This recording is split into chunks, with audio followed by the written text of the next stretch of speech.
Good afternoon, everybody. Welcome back to our closing session. We've heard a lot of interesting opinions, points of views. We've seen where issues are that need to be tackled. And this final session is supposed to give us a brief overview over the most important points. At the same time, I want to repeat what has been said earlier.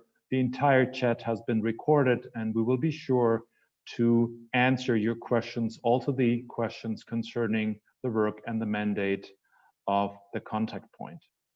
I would like to welcome and thank the three rapporteurs of today's session, Dr. Michaela Stoffels, whom I will give the floor to in a minute, Leopold von Carlowitz, whom you've already met, and María Leonor Pérez, whom you've also met before. They will try to summarize from their point of views what the most important outcomes of today's conference have been. And of course, these summaries and these views will be personal, but still I hope that they'll help us, and I'm sure they'll help us to structure our thoughts and to take away some of the important messages of the day. And with that, I would like to give the floor to Dr. Michaela Stoffels. She's a policy officer at the Department of Education, Culture, Sports, and Non-Discrimination at the Association of German Cities, which means her institution is part of the municipal umbrella organizations that form part and are a strong partner of the German contact point. And I'm very much looking forward to your comments. Dr. Stoffels, the floor is yours. Thank you very much. Dear participants, I'm very pleased about the possibility to give you a short report of the panel 1, Transparency and Documentation. Before starting with some of the key questions discussed, I would like to underline that the discussion was centered on the guidelines for a 3-road strategy on documentation and digital publication of collections from colonial contexts. It was interesting to see where the basic consensus laid concerning the main goals, transparency and documentation. In reference to the first key question, which matters should be prioritized in the process of documenting and digitizing collections? Giving transparent access to the existing data and putting inventories online was seen commonly as a first fundamental step for a joint strategy. But at the same time, the discussion revealed interesting extensions of this point of view towards 2 directions. First, it was expressed the necessity to come to better databases and to foster a suitable data model. And secondly, the participants underlined the need to associate with societies of origin also during this process. They saw the first step of putting the information online as work in progress, where they should also be thought about a mutual invitation to discussion and exploration. To try to learn from other European and overseas countries, leaving behind bureaucratic obstacles that could hinder the main goal of transparency was another point set in this context. As one of the panelists expressed, putting data of colonial contexts online means an integrative approach. The objects have to be embedded in the informational contexts, which will only be possible when next to the transformation of inventory lists, also platforms for the exchange with societies of origins are created. The next part of the discussion followed the key question, how ways of collaboration could be improved. There was a first statement accentuating that there should be no boundaries in the process towards transparency, meaning that all countries, but also all institutions and communities involved should be taken into account up from the beginning. One key word in this context was a good documentation, which was understood not only as the need to include the point of view of different researchers, also within the societies of origin into the documentation processes. But it also means to reflect documentation processes without sufficient information, like, for example, what was the function of the object, or is it publicly or privately claimed? Last but not least, the discussion dealt with the efforts which have to be undertaken in the field of documentation and the necessary support structures. The participants mentioned especially the huge quantity of data that have to be worked through, the problem of multidisciplinarity, and of the ethical and juridical questions pending, like, for example, copyright for collections with photos. Concerning the necessary additional support to cultural institutions, there were mainly 3 points made, which I want to list at the end of my report. First, more personnel to cope with the enormous amount of data. Second, a permanent funding from the political level for projects and structures in the field of documentation collections. And third, the granting of the necessary digital infrastructure. Thank you very much. Thank you very much, Dr. Stoffels, for this very structured, very clear summary of our first panel today. And I will hand over to Dr. Leopold von Carlowitz, who will report on the second panel of the day, the return panel. Dr. von Carlowitz. Thank you very much, Professor Hilgert. I'd like to cluster my remarks on following, like, terminology is one area, another one is the relationship between restitution or return and reconciliation, and the third one are concrete issues relating to the mechanism of restitution and practical implementation. With respect to terminology, the difference between return and restitution was pointed out in particular by Mr. Ndaya, and he said that restitution entailed also the moral judgment on illegality and the colonial past in it, and he'd prefer that instead of the more neutral term return. Mr. Herman spoke about the different meaning in an ethical and a legal sense of the word restitution, saying that the legal meaning would be too tight and not really useful in our context here. And he also mentioned the term used in the French law of restitution, or better repatriation, that underlined the importance of the return of objects to their original destination and the patria, the location and the spirit of the place. And that leads me to the second sort of cluster, the relationship between return and reconciliation.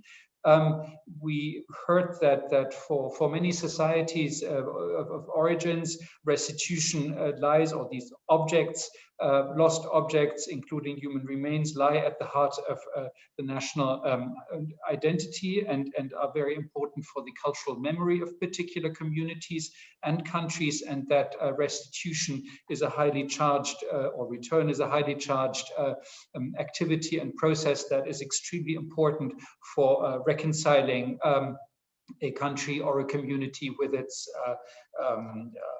let's say, disturbed or past hampered, violated by the colonial past.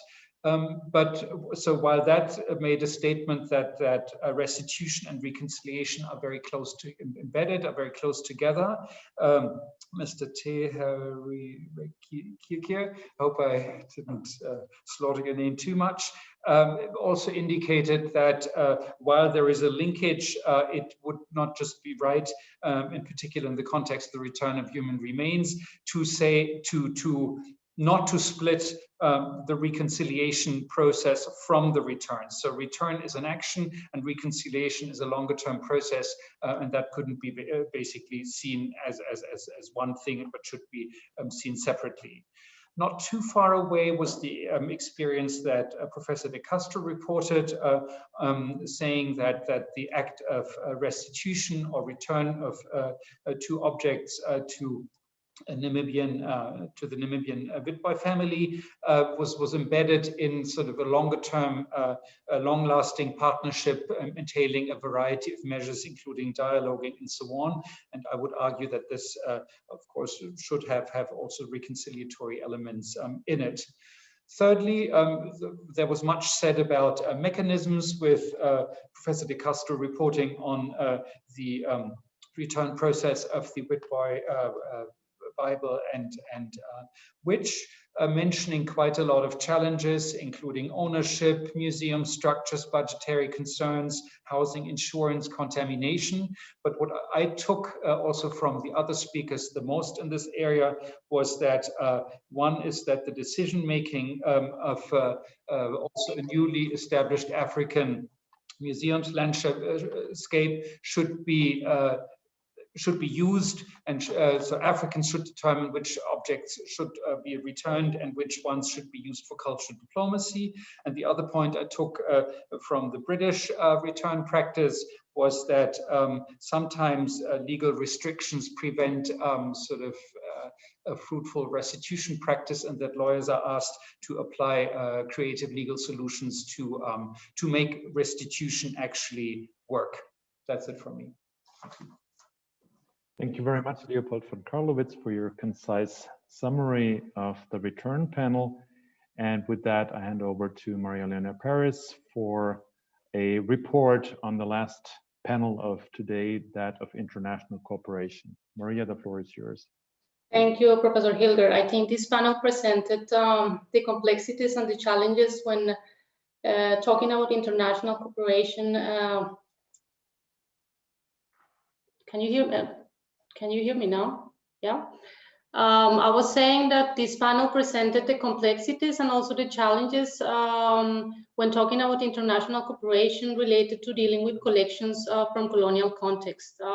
On this respect, all panelists and also Hilgert mentioned that it is relevant to build trust, and that there are two aspects that are also like at the core of international cooperation, which are confidence, and confidence based also on respect.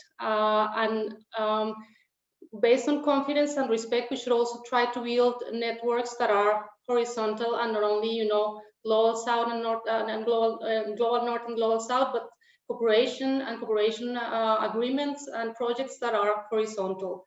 It is also, participants also mentioned that it is important and that there is a need to articulate different perspectives and really listen to the opinions and to the issues of the countries and societies of origin on everything related to international cooperation. Another talking point was the relevance to broaden the framework regarding the role that objects have, especially for the communities and societies of origin, and this was something highlighted during the statement of Juan Mayer. How much we can learn from local communities and indigenous communities, especially in South America, for example, and how they can also help us drive processes of international cooperation, and related also to the other processes when dealing with collections from colonial contexts. As I mentioned, it is also relevant to address and to acknowledge what we can learn from countries and societies of origin, and especially from indigenous communities. All panelists agree or mention that this is a long-term process, but it is also important to acknowledge that even though this process is very complex, we need to keep it simple and find common ways to move forward. Panelists also mentioned that this is a multi-layer issue that needs to be dealt in a systematic way and in an organized way, but we also have to find better ways to work together. And it's, I think, one of the most relevant points or statements that were mentioned at the end is that it's very important to think of co-curation, co-creation, co-research instead of co-management, because that acknowledged that cooperation with the countries and societies of origin is key when dealing with collections of colonial contexts. And maybe I'll close with a statement, with a sentence from Professor Goebel. You cannot understand Latin American history without European history, and you cannot understand European history without African history. And this is why we think that we really need to work together. Thank you very much, Professor Hilgert. Thank you very much, María Leonor Pérez and all rapporteurs. This brings us to the end of a long half day of discussions and conversations. And I don't have much to add what has been said already. I would like to come back to what I said earlier this morning at the outset of this conference. This is going to be the first of many conversations that we will have not only on the national level, but hopefully, and most importantly, on the international level. Today, I realized again how important it is to listen, and how important it is to listen to our colleagues from the societies and states of origin.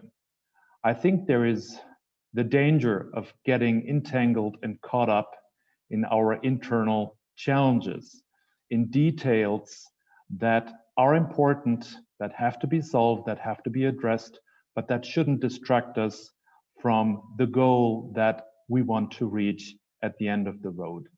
With the framework principles, the establishment of the contact point and the three-road strategy, the politicians in Germany who are responsible for cultural politics have laid a groundwork for discussion and joint further development of what we started today. And I really hope that our colleagues from the countries and societies of origin will be gracious enough to help us on this road and to talk to us. And I can promise you that we will listen, not only today, but also in the months and years to come. We will be grateful for your advice, and you hope that you will guide us through this maze of challenges. Thank you so much to everybody, the rapporteurs, the facilitators, our partner institutions who were present today, all the members who contributed to our lively chat discussion on topic and off topic. But most important, thank you so much to our panelists for your time, your effort, and your insight. And thank you so much to our moderators. Have a good day wherever you are. In some parts of the world, it's already deep night. Sleep well, stay healthy, and I promise you we'll keep in touch. Bye-bye.